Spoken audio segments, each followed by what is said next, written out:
Fala galera, aqui quem fala é Felipe Carmelo e estamos iniciando mais um vídeo no canal. No vídeo de hoje eu vou falar sobre um assunto extremamente importante nos dias atuais. Eu vou diferenciar aqui para vocês fascismo de nazismo.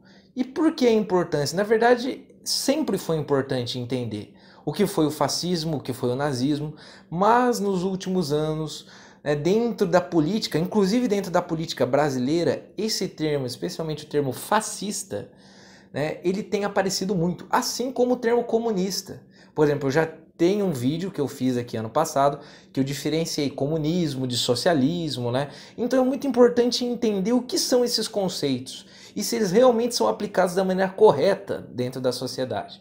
Então, adiantando aqui para vocês, o termo fascista virou um termo assim que você diz da boca para fora, e geralmente é relacionado quando você quer falar que algum líder político é autoritário. Mas fascismo é muito mais do que isso. Vou tentar diferenciar aqui para vocês de uma maneira básica, sem entrar muito em debates acadêmicos, até porque é um termo, na verdade são conceitos muito explorados, conceitos aí que daria para nós ficarmos horas aqui falando sobre eles. Mas vou diferenciar basicamente para vocês. Então, primeiro vou falar sobre o fascismo. O que significa esse termo, de onde ele vem. Então todo mundo sabe que o fascismo foi um movimento lá da Itália, que tinha como líder um homem chamado Benito Mussolini. Tudo bem, até aí todo mundo sabe. Agora, primeiro ponto, de onde vem esse termo? O que é fascismo? O termo fascismo vem de fatio, que na verdade significa feixe em italiano. Se vocês analisarem, o símbolo do fascismo, quando foi criado o Partido Fascista, é um feixe formado por vários gravetos amarrados, unidos, e um machado ao lado, junto. Isso significa força e união. A ideia de que uma vara só ela pode ser quebrada, mas a união de todas essas varas que formam esse feixe, não. E o machado simboliza o militarismo, Então é uma mistura de autoritarismo e união que o fascismo pregava. Então o Benito Mussolini, em sua juventude, ele era adepto da esquerda, ele participou do Partido Comunista, E ele não gostou de tudo aquilo e decidiu criar um movimento totalmente avesso, de aversão ao comunismo. Então, em 1019, ele cria a Esquadra de Combate Italiano, que vai dar origem ao partido político conhecido como Partido Fascista, que vai ter aquele feixe como símbolo. Agora, por que surge esse movimento fascista e quem que apoia esse partido político que surge na Itália? Bom, é o seguinte, gente. A Itália, pós Primeira Guerra Mundial, quando termina a Primeira Guerra Mundial, lá em 1918, a Itália ela sai bastante prejudicada também. Apesar dela ter mudado para o lado vitorioso, foi prometido à Itália, para ela mudar de lado durante a Primeira Guerra Mundial, a Inglaterra prometeu terras para a Itália e um monte de coisa, e não cumpriu com esse dever. Fora que foi muito ruim para a economia italiana a participação da Primeira Guerra Mundial. Então a situação era de desamparo da sociedade italiana. Isso fez com que movimentos da esquerda ganhassem muita força, porque a gente não pode esquecer que desde 1917 a Rússia tinha se tornado socialista. E isso começou a servir de exemplo para muitos países do mundo, inclusive a Itália. Movimentos de esquerda começaram a ganhar força, greves de operários, movimento anarquista, movimento comunista, agora com um grande exemplo, a Rússia, começaram a ganhar força dentro da Itália. Isso fez com que setores conservadores da sociedade italiana, setores ligados à direita italiana, começassem a procurar uma resposta para combater aqueles movimentos de esquerda.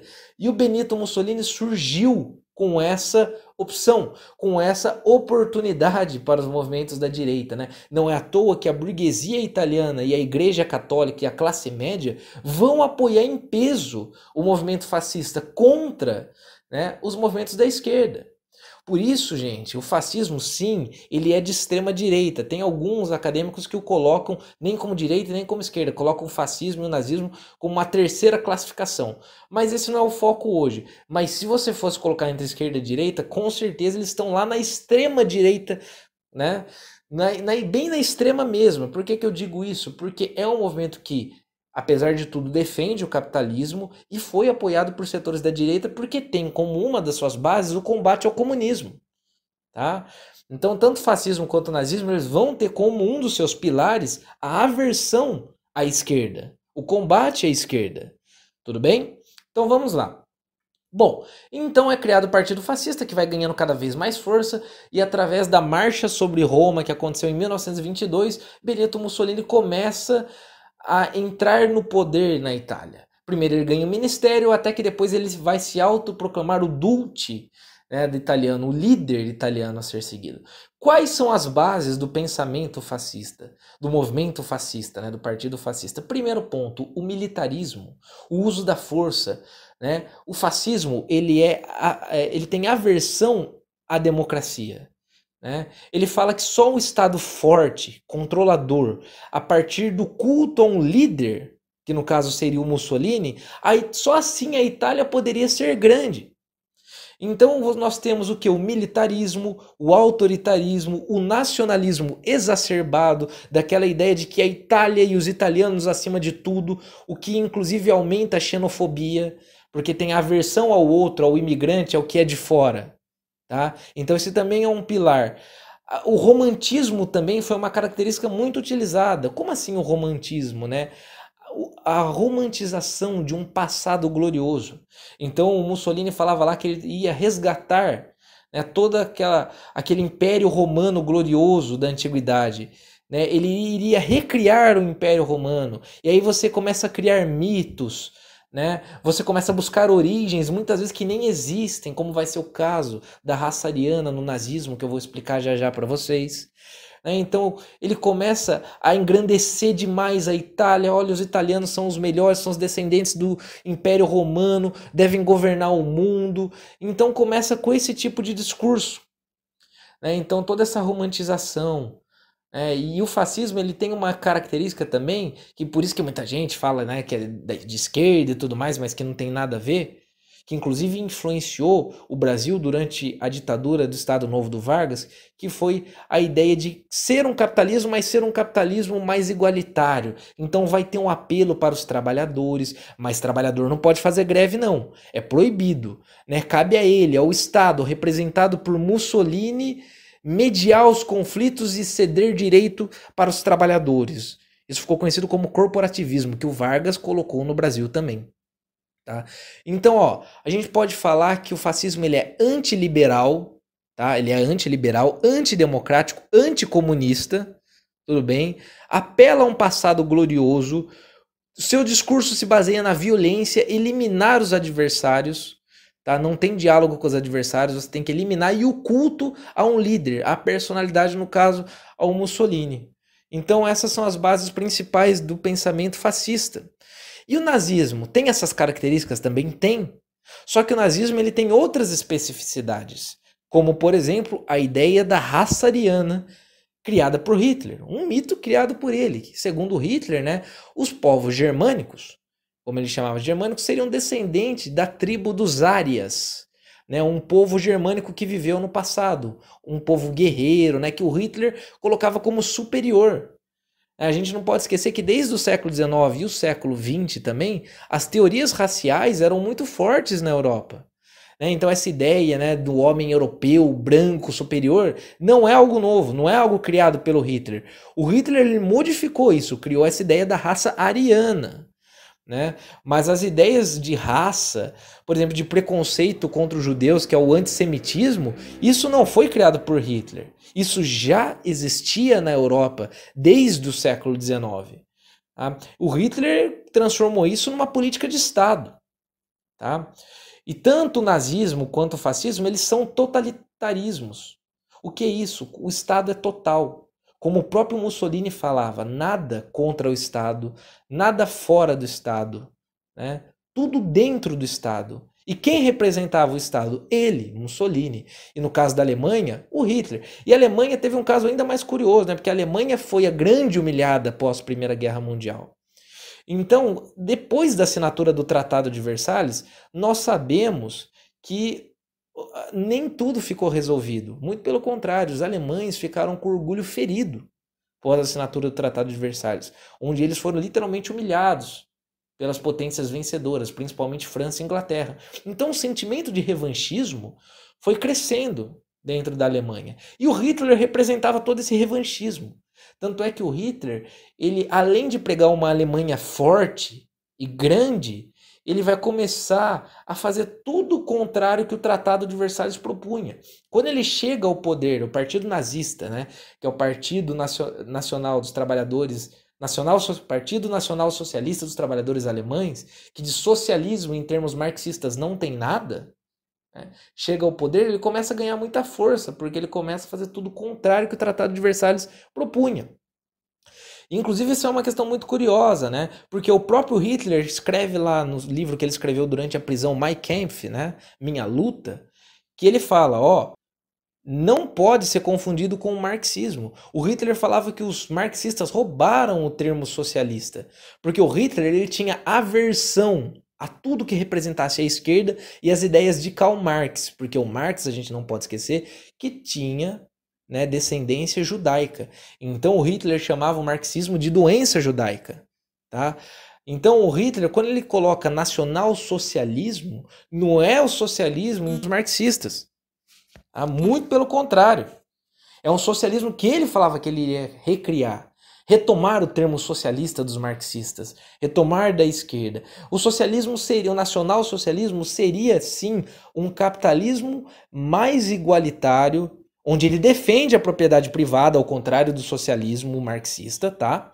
Defende a propriedade privada, mas defende uma espécie de, como a gente poderia dizer, uma espécie de governo étnico-racial. Seria um socialismo somente para aqueles descendentes dos arianos. Então, é uma questão muito complexa entender, compreender o nazismo. Mas sim, ele também tem uma aversão muito grande no caso, naquele momento, a União Soviética. O principal inimigo do Hitler não era Inglaterra, não era a França, era a União Soviética de Stalin, tá? Era a União Soviética, as ideias marxistas, tudo bem? Então também o nazismo a gente coloca lá na extrema direita. Tanto é que muitas empresas se desenvolveram e enriqueceram muito durante o período do nazismo. Ao contrário da União Soviética, onde não existia propriedade privada dos meios de produção, o nazismo defendia a propriedade privada dos meios de produção, mas com um Estado gigantesco também, igual o fascismo. O Estado controlava tudo, o Estado nazista. Então tem essa questão do antissemitismo, que o Hitler colocava os judeus como um dos grandes culpados do fracasso da Alemanha após a Primeira Guerra, né? Falava que os judeus dominavam tudo, tiravam o dinheiro dos alemães, né? E eram uma raça degenerada. Ele falava que os judeus controlavam os meios de comunicação, controlavam as empresas, controlavam tudo, né? E o Hitler defendia a ideia de espaço vital. O que era o espaço vital para o Hitler? Ele queria reunir os povos germânicos, né? Reunir em um governo só, comandado por ele, Hitler, criação do Terceiro Reich, como ele chamava, o Terceiro Império, ali dos povos germânicos, somente entre os descendentes dos arianos. Não se esqueçam disso. Tudo bem, gente? O nazismo também teve toda essa questão do romantismo, então a criação de um mito, o mito dos arianos, né? A ideia também da antidemocracia, a propaganda muito forte para criar a ideia de que o Hitler era praticamente um deus, né? A propaganda nazista, que era comandada pelo Joseph Goebbels, né? Seu ministro ali da propaganda. Então tem toda essa idealização, apelação para a juventude, né, de que é o futuro da nação alemã, transformar a Alemanha em grande, criar um império novamente, queria ser um imperador, né, do Terceiro Reich. Então o antissemitismo, né, também o antiliberalismo, por isso que a gente fala também que é uma extrema-direita. Ela é capitalista, mas ela é antiliberal. Tá? O nazismo e o fascismo, eles são antiliberais. E o que deu mais força para esse discurso antiliberal foi a crise de 29. Que foi a grande crise capitalista, né, do liberalismo. Deu mais força ainda para esse discurso. Então esse período entre guerras é um período que o radicalismo ganha força porque é um período de muita crise. Crise política, crise econômica, crise social.